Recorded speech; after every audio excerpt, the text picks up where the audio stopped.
So hello and welcome students. So in this video we are going to cover Midnight Children by Salman Rushdie. So without any further wait, let's get started because we don't have time to waste here. In this video we will cover Midnight Children by Salman Rushdie and we will cover some of the key things about introduction and we will cover some examples here. And in the end, we have conclusion and we will cover some questions. So without any further wait, let's get started with the Midnight Children by Salman Rushdie. What characteristics of Rushdie do you gather from the way he describes his having created 1001 Midnight Children in the novel? In Midnight Children, Salman Rushdie's parents himself, not just an author but as a creator or conjurer of an entire magical world, blending history, fantasy and personal narrative. From the way he describes having created 1001 Midnight Children, we gather several key characteristics about Rushdie's literary personality.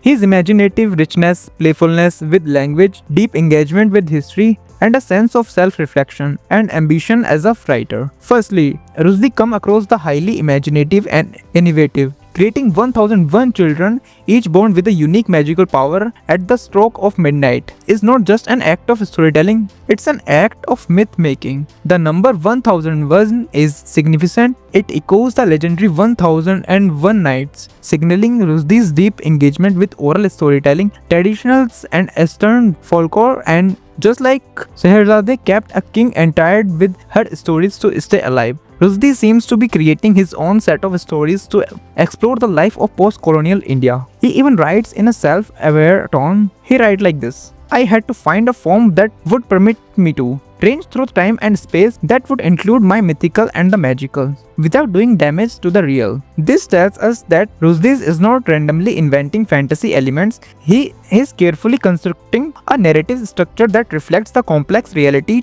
of Indian history. Secondly, we see that Rushdie is deeply ambitious and bold. Creating 1001 characters is not a simple feat, it reflects his desire to capture the multiplicity and diversity of India. Each child represents a possibility of fragment of the nation. The protagonist Salim Saini says, there were once 1001 of us, there are fewer now. Every one of us was endowed with features, talents, even genius, which sets us apart. This shows how Rushdie is using these children to reflect this richness and contradictions of a newly independent India. His writing mirrors the country chaos, energy and hope.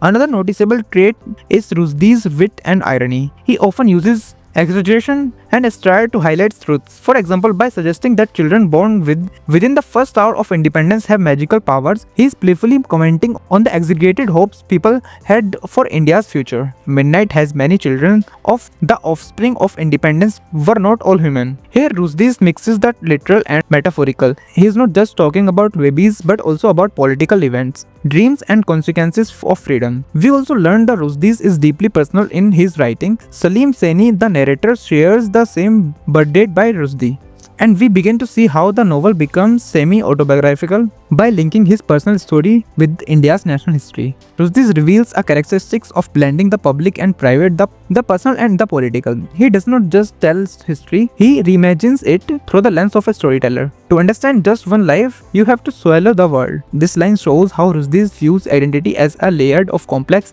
just like his fiction. Finally, see that Rushdie is an experimental and modernist in his approach. He plays with time, structure and point of view. He breaks the traditional storytelling format, often interrupting his own narrative, addressing the reader directly or jumping through timelines. This technique, often called magical realism, is a signature of his style. It allows him to tell a story that feels both real and unreal, just like the post-independence period in the India, which has full of both hopes and chaos. In conclusion, the way Rushdie describes the creation of 1001 Midnight Children shows how that he is not just a writer but a magician, historian, critic and philosopher all rolled into one. His use of magic, mythology and personal memory helps him express the fragmented, multi-layered identity of a nation. Through this, we see Rushdie's characteristics as a born, witty, imaginative and deeply reflective writer, unafraid to mix fact with fantasy to tell a more powerful truth. Now let's discuss how far do you agree or disagree with my views on Rushdie's use of English in Midnight Children. Discuss with illustration of your own. Let's start with the introduction. I strongly agree with Rushdie's use of English in Midnight Children but is both unique and powerful. He does not just use English as a colonial legacy or to imitate Western writers. He reshapes it, twists it and blends it with Indian speech pattern to create a new kind of literary language. His English reflects the culture, chaos and complexity of post-colonial India. It is energetic, playful, and deeply rooted in the Indian storytelling traditions. Rushdie's English as chuntified language. One of the most striking features of Rushdie's style is what critics call chuntinifications of English, where he mixes Indian words, idioms, and sentences structures into English, almost like adding Indian masalas to a Western dish. This is visible throughout the novel, and it creates a distinct Indian English novel. For instance, Rushdie does not shy away from using Hindi or Urdu words like ya, acha, jaldi, angrez, or chutney. Directly in the text, he writes, "The chutney of history, I'm bottling memories." Here he blends Indian vocabulary with English metaphors, making the prose feel rooted in Indian soil with still being globally readable. A voice of the people. Rushdie's use of English is also important because it reflects the speech of ordinary Indians. He captures the way English is spoken by Indians in the real life, with rhythm, repetition, and emotion. For example, Salim Seli often repeats phrases to interrupt himself, mimicking how people speak when they are emotional or confused. "Please believe that I am falling apart." This line may seem simple, but its emotional directness adds on the novel's intimacy and vulnerability. It's part of what makes Rushdie's English so human and heartfelt. Blending oral storytelling with written narrative. Another reason I agree with the praise for Rushdie's English is that he brings in elements of katha or oral storytelling into his novel. His narrator Salim speaks directly to the reader, often addressing them as you, as if he is sitting across from us, telling us the story like a family elder. This style brings warmth and rhythm to the prose. For example, "To tell the truth, I lied, I am not speaking metaphorically." These sudden shifts and confessions are part of the charm and complexity of his storytelling. His English bends to the rules of grammar and the logic, much like how stories are told in Indian families, with exaggeration, drama, and emotion. English as a tool for political and cultural expression. I also agree that Rushdie uses English as a political tool. He writes in English but makes it express Indian realities, voices, and anger. In doing so, he challenges the idea that English only belongs to the West. Who, what am I? My answer, I'm the sum total of everything that went before me. This statement written in a poetic English is not just about the character, it's about India. It shows how Rushdie uses English to tell the story of a nation shaped by colonization, partition, and identity struggles. Illustration from my own reading. Personally, when I first read Midnight Children, I was struck by how Rushdie made English feel Indian. He made me realize that a language does not have to be pure to be powerful. In fact, by mixing it with Indian rhythm, he made it more expressive. It reminded me how many English writers and even common people speak English in a way that blends logic and emotions, and past with present. I also noticed how the style resembles Indian mythological storytelling. He mixes memory and imagination, past and present, which suits the chaotic history of the Indian perfectly. So the conclusion here is, I fully agree with the view that Salman Rushdie's use of English in Midnight Children is innovative, expressive, and culturally rooted. He does not just write in English, he writes English to suit the Indian imagination. Through his born blending of languages, storytelling traditions, and emotional depth, Rushdie gives voice to the post-colonial identity that is both global and uniquely Indian. His English is not correct in the textbook way, but it is alive, poetic, and unforgettable. Let's discuss second question. How do you respond to Rushdie's strange commingling of the real and the probable? Let's start with the introduction.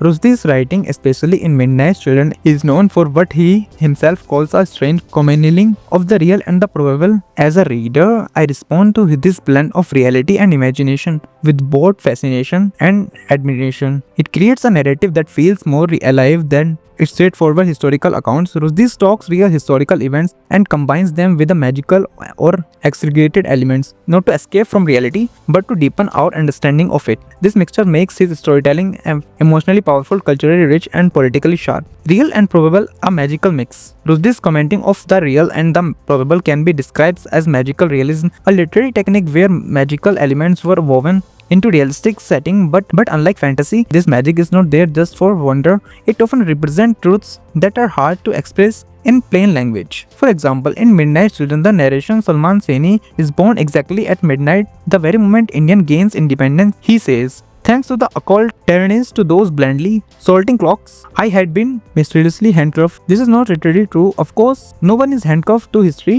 but it expresses a deeper truth that individuals, especially in post-colonial nations, carry the burden of their country's past on their shoulder.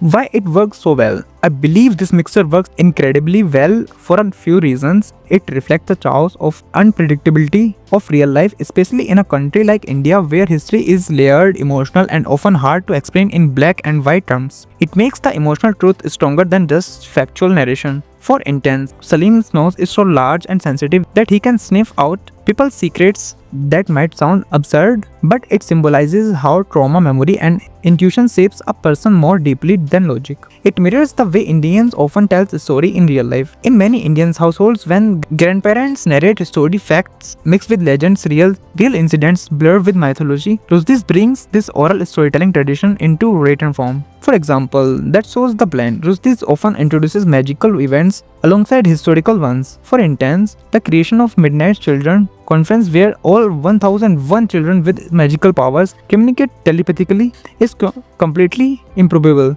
But this imaginary council reflects Indian diversity, hopes the internal conflict when Salman loses his memory during the Bangladesh war and becomes a dog catcher in a military camp. It seems surreal, but it captures the identity crisis and loss of self that war brings. For another example, reality is a question of perspective. The further you get from the past, the more concentrated and plausible it seems, but as you approach the present, it inevitably seems incredible. This shows how Rushdie plays with the reader's idea truth.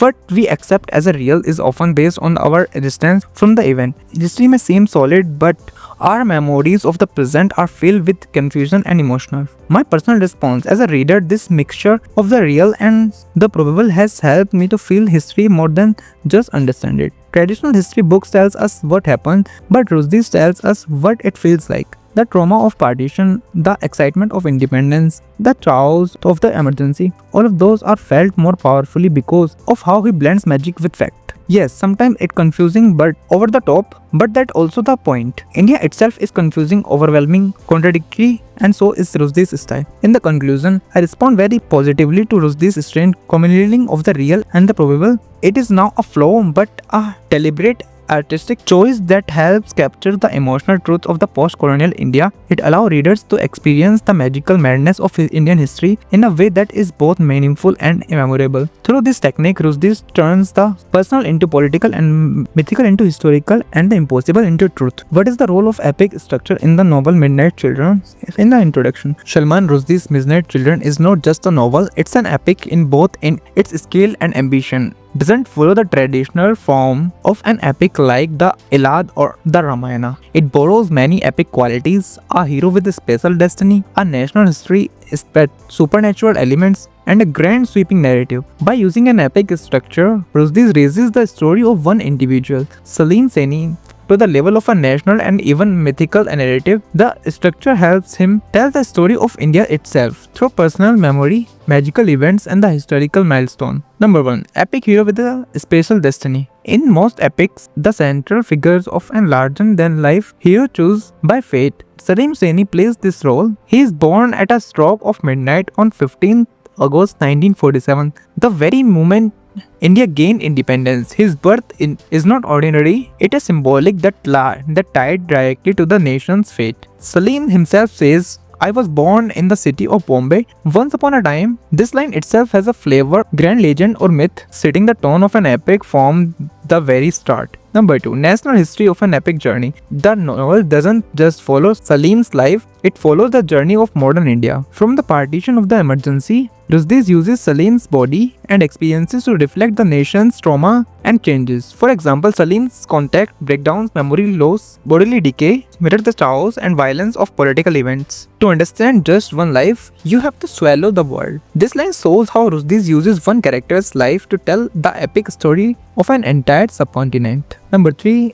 Inclusion of the supernatural and the mythic. Like a classical epics, Midnight Children includes supernatural elements, but instead of goods or monsters, we get 1001 children born at the same magical hour, each with a unique power. The Midnight Children Conference, where they meet telepathically. It's similar to the gathering of warriors in an epic, but here it's symbolic of India's diversity and confusion after independence. Salim's own powers, like his strong sense of smell and telepathy, may seem odd, but they elevate him to a mythical status. He becomes a sage, someone who knows things beyond the physical world, just like prophets or epic heroes of old. Number 4. Grand narrative style and length. Epics are long and digression, side stories and long-winded details. And Rushdie does not exactly that. He deliberately avoid a neat, linear story. Salim jumps back and forth in time, interrupts himself and breaks the fourth wall. For example, he says, memory is a truth because memory has its own special kind. It selects, eliminates, alters, exaggerates. This reflects the epic scope of the novel, not just covering facts but dealing with myths, emotion and imagination. Number 5. Role of the epic in rewriting history. Rushdie uses the epic structure not just to tell a story but to question history itself. Instead of showing history from a textbook perspective, he gives us a subjective, fragmented and a magical version. This challenges the idea that there is a one signal, official version of the past. Salim rewrites history through the personal memory. He becomes a historian in his own right, and the novel becomes a epic of Indians' unofficial emotional history. Number 6. Tragic ending like classical epics. Like many traditional epics, Midnight's Children ends in tragedy. Salim's body begins to fall apart, symbolizing both personal decay and national disillusionment. Yet, there is also hope. The story that been told, the memory preserved. In that sense, the epic structure allows Rushdie to give the novel a cyclic, almost mythical quality, where ending becomes beginnings again. Yes, they will trample to underfoot, but I will live on in the memory of a nation. This is the voice of an epic hero who becomes a legend not through battles but through storytelling. So in the conclusion, the epic structure in Midnight Children plays a central role in how Rushdie tells the story. It allows him to take the life of an individual and place it against the backdrop of an entire nation history. By blending myths, memory, magic and reality, Rushdie transformed the traditional epic into a modern post-colonial form, one that reflects the complexity of Indian identity. The structure gives the novel both depth and grandeur, making it not just a book about India, but an epic of India itself. Discuss the main features of Rushdie's characterization in Midnight Children. In the introduction, Salman Rushdie's Midnight Children is celebrated not only for its magical storytelling and historical sweep, but also for the way he creates the presents his characters. Rushdie's characterization is rich, layered and highly symbolic. His characters are not just individuals, they represent ideas, emotions and even entire sections of Indian society and history. They are often exaggerated, flawed and magical, yet still feel real and emotionally convincing. Number 1. Characters as symbols of history and nation. One of the most powerful features of Rushdie's characterization is that many of his characters are tied to the historical and political changes in India. Salim Saini, the narrator, is the most obvious example. Born at the exact moment of the Indians' independence, he is not just a boy, he has become a symbol of the new nation. I had been mysteriously handcuffed to history. This shows how Salim's life is connected to Indian political journey. His physical and emotional condition mirrors the country's state, strong at first, then fragmented and struggling. Similarly, the Midnight Children born in the first hour of independence are symbolic of the hopes, divisions and contradictions with Indian society. Number 2. Use of magical realism in characters. Rushdie gives many of characters magical or supernatural traits, but these qualities often reflect their personalities and deeper meanings. For example, Salim's super-sensitive nose represents his institution, his ability to sniff out secrets and emotions. Shiva, born at the same moment of Salim's, is aggressive and warlike, with powerful knees that crush enemies. His violent nature contrasts with Salim's reflective personality, making Shivas a symbol of raw power and nationalism. These magical elements are not random, they express inner realities or social commentary. Number 3. Deeply flawed but human characters. Rushdie's characters are not perfect heroes or villains. They are complex, contradictory and often deeply flawed. Just like real people, this makes them relatable even when they behave in odd or magical ways. For example, Salim is full of self-doubt, confused and often overwhelmed, but that's what makes him so human. He is aware of his failures and he tells his story with honesty, even when it makes him look bad. Amina Saini, Salim's mother, in torn between her past love, Nadir, and her present life, she represents many middle-class women caught between duty and desire. This moral complexity adds depth to the novel and reflects the emotional and cultural tensions of post-colonial India. Number 4. Blending personal political lives. Rushdie's characters live through personal dramas, but their lives are always connected to larger political events. This is a part of Rushdie's technique. He makes the personal historical and the historical personal. For instance, the partition of India affects Salim's family directly, tearing them apart and forcing them. Salim's losses the memory during the Bangladesh war reflects the identity crisis the country itself was going through.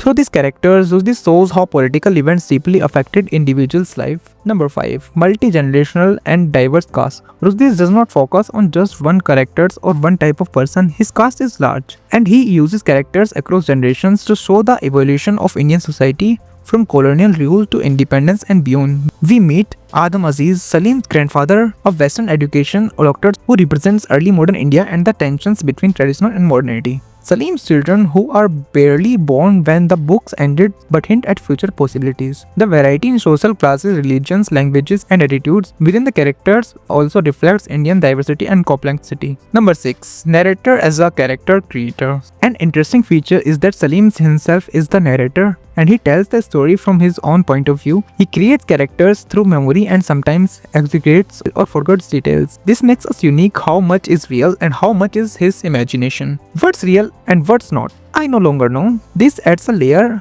unreliability, making the characters more interesting because he sees them through a subjective emotional lens. In the conclusion, Rushdie's characterization in Midnight Children is a powerful blend of realism, symbolism, magic, and emotional depth. His characters are not just individuals but carriers of the history, culture, and politics. They are flawed, funny, strange, and yet very real. Through them, Rushdie does not just tell a story he creates an entire world that reflects the dreams, pains, and contradictions of Indian itself. His characters stay with the reader long after the novel ends because they are both deeply personal and symbolically rich. So the question here is, analyze with example Rushdie's characterization of the family in Midnight Children. In Midnight Children, Salman Rushdie uses the family not just a background settings but as a central symbol of the nation identity and the memory. The Saini family, along with Salman's extended relatives across generations, represents the changing face of Indian society. Rushdie's portrayal of the family is richly layered, deeply emotional, and often symbolic. Each family member has a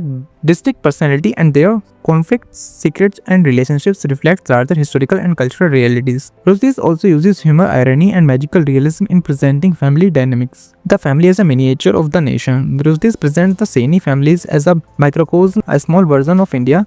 The different members represent different religious, cultural, and political identities, and the internal tensions within the family mirrors and the larger divisions of the country. For instance, Salman Saini, born at the exact moment of Indian independence, represents the birth of the nation. Shiva, his rival and switch at birth. Twin represent the violent, authoritarian side of modern India. Even the family's migration from Kashmir to Agra, then to Bombay, and finally Pakistan, taste the geographical and political shifts during partition and post-independence. Number 2. Multi-generational family structure. Rushdie explored 3 generations of Salim's family, showing how traditions, values, and conflicts evolve over time. Adam Aziz, Salim's grandfather, is a Western-educated doctor who presents the conflict between modern science and old faith. His most believes whenever he is emotionally overwhelmed or caught between two worlds are symbolic details. Adam Aziz is the man who saw too far and saw nothing at all. Amina Saini, Salim's mother, is caught between romantic longing and social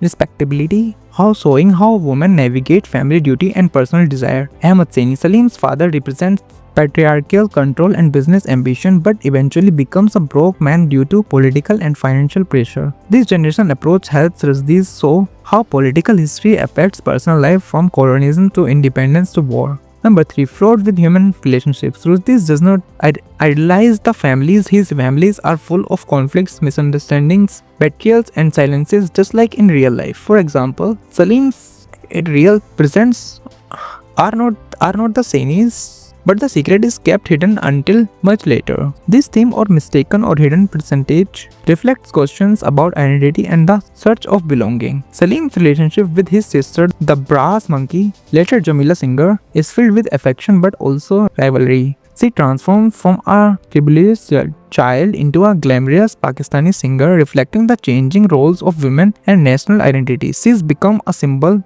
of Pakistani nationalism. These emotional tension and depth and realism to Rushdie's fictional world. Number 4. Use of magical realism in family traits. Rushdie often exaggerates family traits or adds magical elements to show inner truths. Salim inherits the grandfather's prominent nose, which becomes supernaturally powerful. It can smell emotional lies, but even telepathically connects to others. This is not just a fantasy, it symbolizes the family's emotional sensitivity and their connection to the larger world. My nose tells me what history books do not. Family's members also suffer from mysterious illness and odd habits such as Salim's amnesia or the silence of his uncle Hanif. These are not just medical conditions, they reflect psychological trauma and political unrest. Number 5. The breakdown of the family. As the novel progresses, the Saini's family begins to fall apart emotionally, physically, and symbolically, just as India faces war, emergency, rule, or identity crisis. The loss of Salim's memory during the Bangladesh War, the death of his relatives, and the eventual scattering of the family members reflects national fragmentation. The idea of being handcuffed to history also suggests that the family can't escape the effects to politics, war, and cultural change. My family, in whom all Indians' problems seem to crystallize. This line captures how Rushdie uses family to reflect national identity and historical chaos. In the conclusion, Rushdie's characterization of the families in Midnight Children is one of the most powerful elements of the novel. He uses the family not just to tell a personal story but to explore identity, memory, cultural conflict, political change, and emotional survival. Through magical realism, humor, and emotional depth, Rushdie creates a family that feels real, yet symbolizes something far greater, the story of India itself. The family becomes a mirror of the nation, complex, divided, but unforgettable. So, we cover many questions, we cover many topics, we cover every characters here from the Midnight Children by Salman Rushdie. Now, let me know in the comment on what topic you need the next video, and I'll create that video very soon. Take care, bye bye, Jai Hind.